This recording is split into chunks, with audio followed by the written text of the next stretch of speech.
Hello, and welcome to the Lunch Bunch. Yes, today we're going to be talking about trolls. Who are they? Where are they? What are they? And should you be afraid? No, no, no, no, because I've assembled the best, the most authoritative people on trolls. The Troll Patrol are visiting us today. And they are Jessica, and Randy, and Vivek.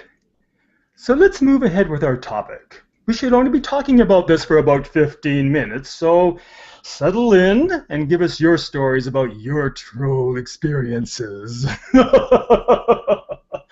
And then we're going to go to the lunchbox where everybody shares their trollish things. And then we have the doggy bag, which is full of tricks and treats. So let's move ahead and let's talk about trolls. But I will have to now channel Ray because this is really gruesome. It scares me. So, hello everybody, and welcome to the Lunch Bunch. So, we're going to talk about trolls, and I think everybody has an experience to share about trolls. So, let's talk about, first of all, what are they? What is a troll?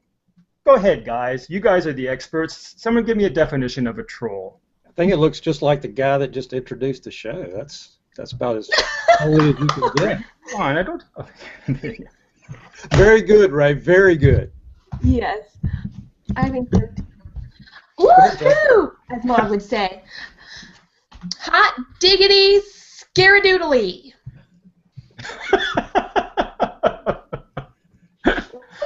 Okay. That's what we get into it. Trolls are those little adjutant little ants that crawl around on the internet and get into your stuff and take the opposite side and pick fights and pee on your in your Wheaties and things like that. Those we've all encountered them, and various people deal with them in different ways.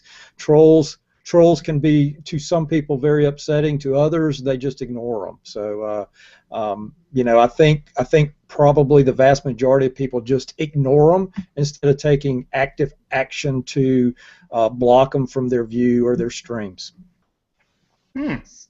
You know, and I like everything that you're saying, and I would add, what if we looked at ourselves first and understood what pushed our buttons? Because I think my definition and experience of a troll with trolls is going to be different than each of yours. And I think that is something to also be aware of, because there are people that are out there looking to push buttons. And then there are people that are out there just having bad days. And it's either very specific or it's just wherever we can spread our great sadness cheer around that people are going to, and it's all in our reaction. So if we don't think we have a troll, do we really have a troll? Is it kind of like the question, does a tree falling in the forest make a sound if nobody's there to hear it? Let me ask you something, Jess, if or Maud.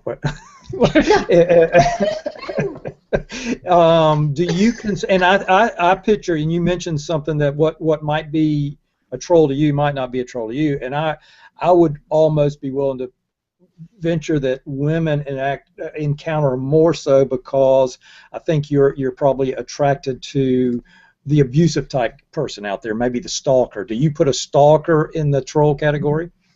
I would. I would also put somebody that is disrespectful to anybody that I know, me or otherwise. Yeah.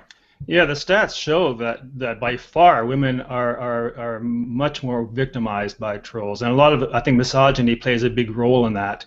But trolls aren't to be taken lightly. I mean, No. yes, there are some people that don't realize, or they had a bad day and they just want to rant. But there's been studies. I think it was the University of Manitoba did a study, and there's a correlation between people who are trolls, who love to make people's lives miserable. They're the same in real life. They're sadists and psychopaths who just have now this amazing tool that they can just troll away at random. So would bullies be considered trolls? Oh yeah, I think so. Yeah, I think think so so. for sure. Because So the characteristics of that would be bullying. So some young kid that probably doesn't understand that through his bullying tactics online or whatever could be developing an online personality that could lead to what? Bigger trouble or what? Just could you carry that into life? Well, I mean, yeah, I 'cause I think if you take the sadist definition, the fact that someone actually gets enjoyment out of causing pain or humiliation or embarrassment to people, I mean, to me, that's any bully that I ever grew up in school with. I mean, they didn't do it because, why? They were doing it because they enjoy it. And I think if they do that online, and if you do that as a child, I think it's like the parallel people sometimes put towards pet cruelty. If you treat pets and animals that way, is it so much, is it that far off that they'll treat people like that? I think people are crueler to people than they are to pets. Now, the person that would treat an animal unkindly is probably the lowest creature on the planet. Just my opinion, But. And a lot of people feel that way, Randy. But isn't that interesting that sometimes we do? People who do care, people who do have empathy, and I think that's a big thing that's missing from trolls is empathy. They don't care about how they affect other people because it's so narcissistic. It's all about them. But it's interesting. People do react to animal cruelty much more viscerally, I think, than they do people. Well, you said that you did a short survey pre-show and found out, and it's kind of surprising to me that 50%, just from your little survey, 50% just kind of ignore them. Mm-hmm. Aren't they really just seeking attention?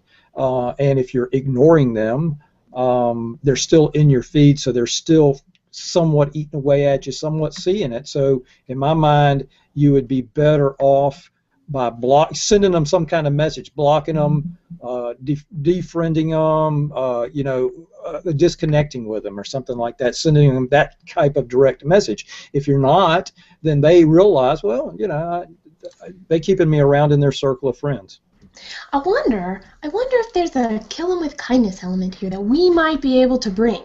I just said in the comments, what about just giving them a hug and sending them on their way? They probably need a little more love. I don't know. I don't know about that, Maud. Actually, I really don't know about that. It's all about a power thing.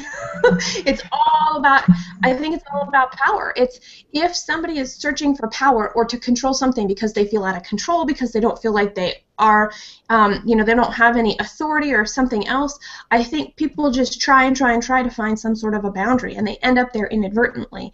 And had I known that this was going to pop into my brain, I would have been armed with a great parenting thing, because when we're dealing with toddlers, anybody who's ever had a toddler or anybody who will have a toddler, they do things to cause a reaction in you, and our emotional reaction is what they're trying to accomplish. So for in our house, when I get to the point that I'm starting to get angry, Carter is starting to control the situation, but he can also do it by making me feel guilty, and of course he doesn't know what these emotions are yet, but it's my reaction to them from my perspective of the outside world.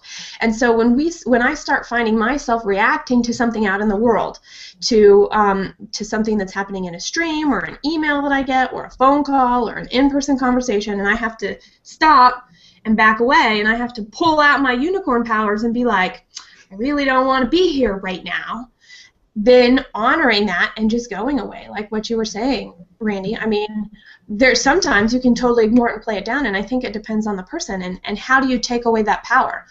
Because everybody is going to be different in that. Some people, if you ignore them, they lose energy. Some people, if you ignore them, it makes them more fiery. Do you have the ability to grant unicorn powers to other people? I do. So watch out.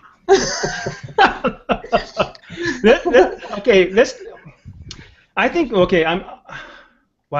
think ignoring them, I tend to think it diffuses it a bit.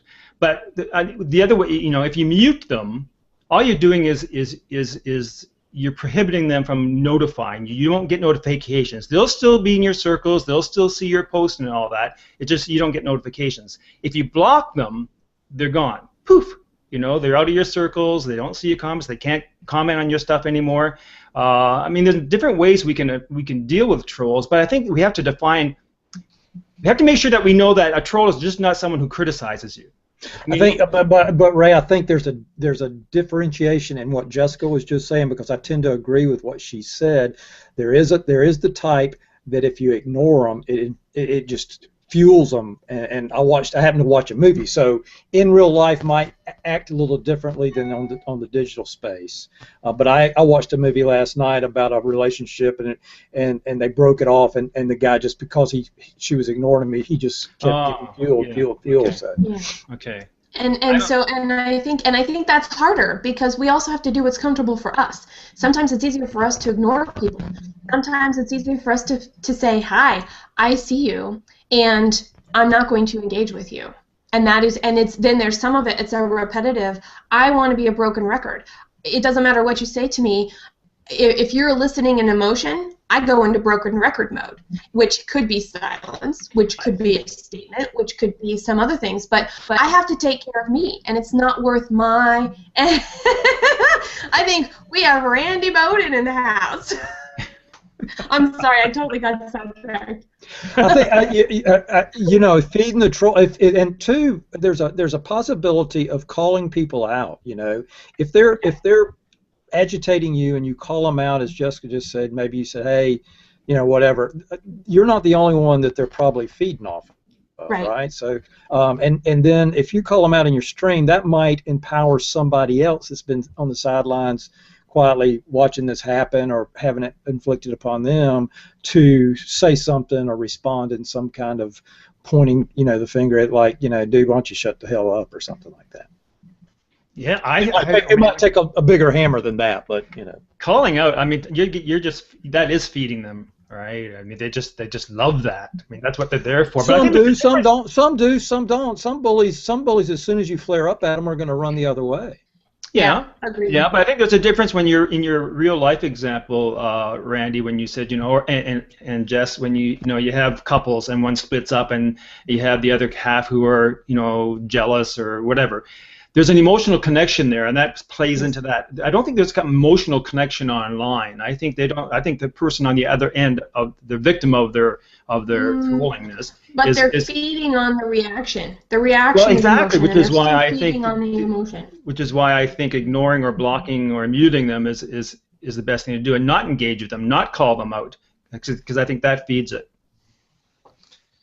Well, coming late. Excuse me, Vivek. Just real quick. Coming late to the party. Let me just say that. I'm sorry. The sliding touche. Just call me Igor. I don't know if it's a wig or a mustache or a sideburn. You move a little bit too fast for Google. There. I tell you what, Scotty Dottie, that's just the cutest thing I've ever seen. Well, thank you. Now try to make a serious comment, Scott. Can we go on a date, Jess? Hey, excuse me, I'm not Jess. I'm Maud, with my unicorn powers and all. It's Watch out. I have a feisty side, though. All right. Okay, Scott. How can we have a serious conversation? Okay, that's one of the signs of a healthy community, though, is that when there is a troll who comes by and tries to do something, it's not the target or the victim of the troll, but it's the community who circles their wagons and who will, you know, defend them and say, hey, you know, this is not the way to go, essentially shutting the troll down. And so that oftentimes, if you establish a strong enough relationship with the people who are online, that's exactly what will happen. Hey, Scotty, that hairline looks familiar. Well, I tried real hard to get it just right. Trust me. So, you know, there's this gal. Her name. It's not easy to maintain at all. Jenny Lawson, the blogess, she actually handles trolls in a very cool way. And I learned about this yesterday in the Women in Business Today conversation, and that is when she gets a troll comment, she will go in on her blog, she will go in and she will edit it, and she will say things like, oh, I know, I just want to marry you, you're so cool, or whatever the case may be, and she totally turns it into a fun, laughable thing, and people typically, I guess she shared that people don't come back after 2 or 3 times. They're like, well, this isn't what I wanted to say. Which, by the way, takes immense courage and a lot of balls to do something like that. I don't know if I could do something like that. That's the kill them with kindness thing that you mentioned early on. Yeah. I was mentioning in the green room, I don't know if you were there, Jess, about Mary Beard. It was an article in The Guardian, and she's a writer, and she had this troll just say some really disgusting things online. And she reached out to him, and it turned up that he wrote her and apologized, and then took her out for lunch.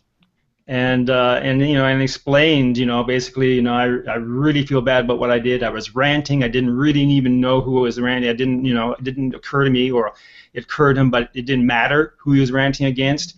And she's done this now several times. Now I think part of that, she has that kind of personality like you were describing, Jess. People will react to that, but not many people, I don't think, are able to do that, or would venture to do that. I don't think I could. Right. All right, I do think so it comes down to courage, though. And if I were Maud would get very angry. So yeah, what would Maud do, Jess? What would Maud do? Yeah, give us a little glimpse of that. Well, first I'd be excited, and I would be like, I know you probably are just having a bad day, and that's okie dokie with me because we all have bad days. But if you just poke me one too many times, just one too many times, you don't know what you're going to get, and you better watch. It's serious business. Okay, are we ready? That's what Maud would say. Are we ready for the lunchbox, guys? Okay, so let's continue the conversation. So we're going to go down the film strip, and we're going to start with Maud. All right. And so we do things really weird in this house, right? I am sharing an article about clutterness and a Zen-like work environment because I know one of the things that the more papers I have around, the more overwhelmed I feel. But in the end, though, when I have no papers, I actually feel more cluttered for whatever reason. So I was reading this article about how do you clear clutter? How do you clear clutter and have this wonderful Zen-like workspace? And then I thought about it, and I was like, I think this is good, and then it's with a total grain of salt because what my clutter is might be not clutter to you and vice versa. So it talks about things like what do you not need? How can you make the walls really simple and clean? How do you not have piles on the floor around you? What can you do to make your computer really simplified? And I'll tell you what, that sounds really cool in practice, but it doesn't work for me. And here's my Zen environment. Well, first of all, here's my Maud script. So for anybody who does watch Kate Boyer's trailer to her her book today, I did have a script, and it was quite fun, but I did get to ad-lib a lot. So this is my version of Zen. It's kind of how I imagined the inside of your head, Jess. Right, and that's the thing, right? It's kind of a little bit of a discovery process, and it's very tactile and it's very hands-on. So if somebody is very thoughtful and they think in their heads and they have all these pictures and stuff that everything happens in their head first, having clutter around makes no sense. But if everything is kind of crazy in your head, you might as well let your environment somewhat. Now, all my drawers are organized, I don't have piles around, and everything gets put in a pile to be put away in a correct place because that's how my crazy works. So for what it's worth, Zen environment, find something, and I want to know what works for you because all these Zen things are really cool on this life hack article that I'm sharing, but I think there are probably more kinds, like just a unicorn horn and a little bit of magic. Well, thanks, Jess, for that little peek into your drawers. Randy, your turn. During our planning session for this week's show, we started talking about this time of season and the holiday and the encroaching, ever-present Christmas creep that occurs last week, and thinking of a theme for a show. But it kind of stunned me a little bit in that some of our local stores, and we shared it across the table, that we're seeing it across the country, Ray mentioned not quite up in the North Woods that he lives in, but it's really become the holidays have eaten Halloween. This week is Halloween, and that we're celebrating. It was a really exciting time of year. Where I remember back in grade school for me when Halloween came around, and we celebrated at schools, and and then we went and just created all kind of egg throwing and car trashing and stuff like that in the neighborhoods. But that's the way we do it in the South. But anyway, it was a fun time. But that thing has become overlapped with Christmas as well as Thanksgiving in the United States. It seems that Christmas has done so. In looking at that, I found a few articles, and I can share that in the events page later. But CNBC did a little bit of research on it, and it's a generational thing. Probably my generation is more concerned with it than the generation after me, and less so the generation after them. 71% of the people really show that they don't like seeing Christmas ads and displays before Halloween.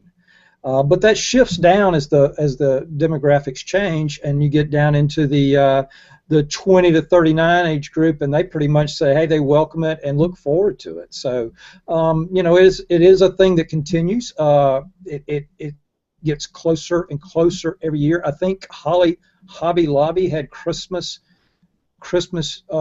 stuff in their stores like in May of this year. So it's becoming just a year-round thing. So that was something that as a traditionalist, it kind of, you see it and you get a little sentimental this time of year when the holidays come around, and you go, well, what happened to Thanksgiving? Now Thanksgiving is really just a football game and a couple of 6-packs of beer. So yeah, it's the kickoff. Well, it's the official kickoff to Christmas, right? I mean, with the whole the parades and all. Yeah, that. And I think I read, that was the big thing a few years ago, was the stores opening day after Thanksgiving, the Black Friday, so to speak, where has become the Super Black Thursday, Super Black Thanksgiving. More and more stores. I think Macy's announced they're opening at 6 p.m. on Christmas Day this year and stuff like that. So it's just it's commerce at its finest.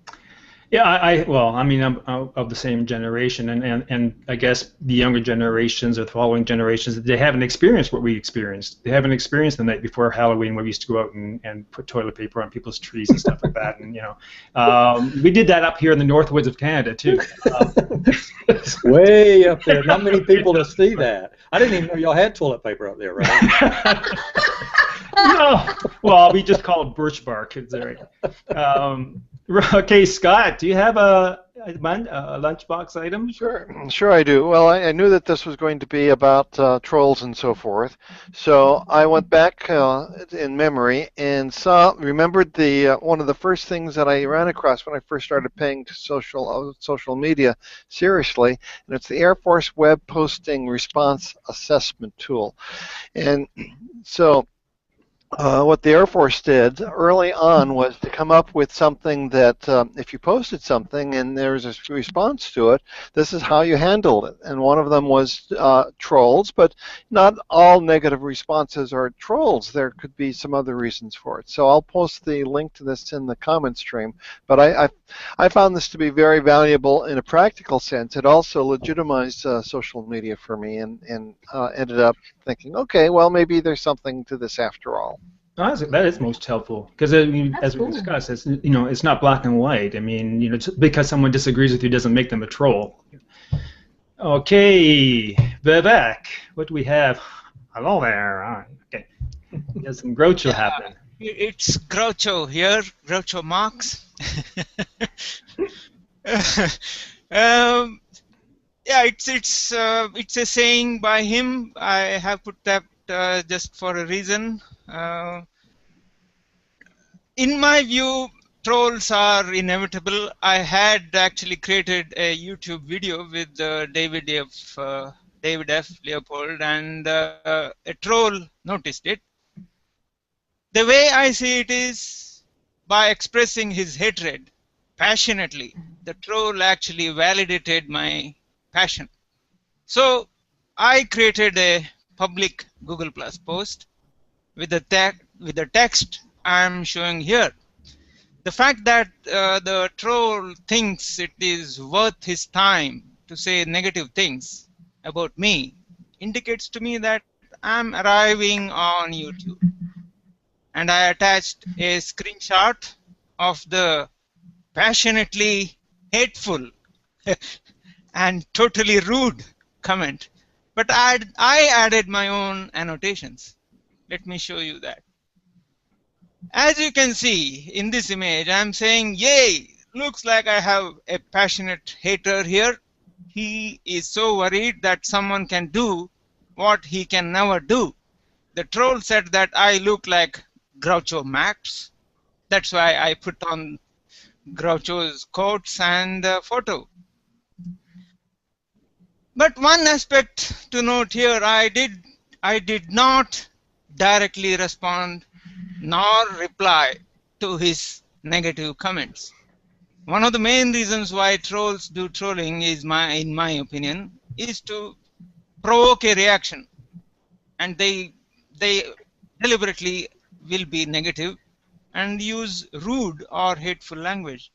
They never look for a discussion. So if you reply back to a comment by a troll, it only feeds the troll and encourages them. So never do that. These are some of the positive comments I got for my Google Plus post. After taking a screen capture, I deleted the offending comments from my YouTube, blocked the troll, and reported him as a troll to Google. My point is, since the troll was so rude publicly, I have no qualms in using him as a stepping stone. Climb on top of him and rise higher. But I would not do that for anyone who has been reasonable and polite with me. Thank you, Vivek. We've got just 3 minutes left, so we're going to have to really scurry through the doggy bag section. I'll give you my very quick one. If you use Evernote Web Clipper. It's the Chrome app, which is absolutely amazing. So that's it. I'll put that link in the event box. And Vivek, you had a quick link to share? Mm-hmm. Yeah.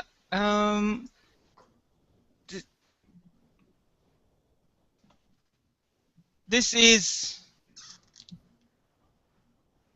awesome screenshot. All one word. .com as shown there. The big advantage with this software is that it allows you to capture screens and in a very simple way enables you to annotate the screenshot, put arrows, draw circles, deliberately blur parts of the image to protect privacy, etc. As always, simplicity is the ultimate in sophistication. Thank you. That's a Chrome app, right? Yeah, it's a Chrome. It's available for Firefox. Cool. Thank you very much. Scott, did you have one? I sure do. It's one that Dustin Stout had, actually a post by him, best places to find free images online. Okay, you're going to share that. I saw that post. It's amazing. There's some really good sites I hadn't heard of before.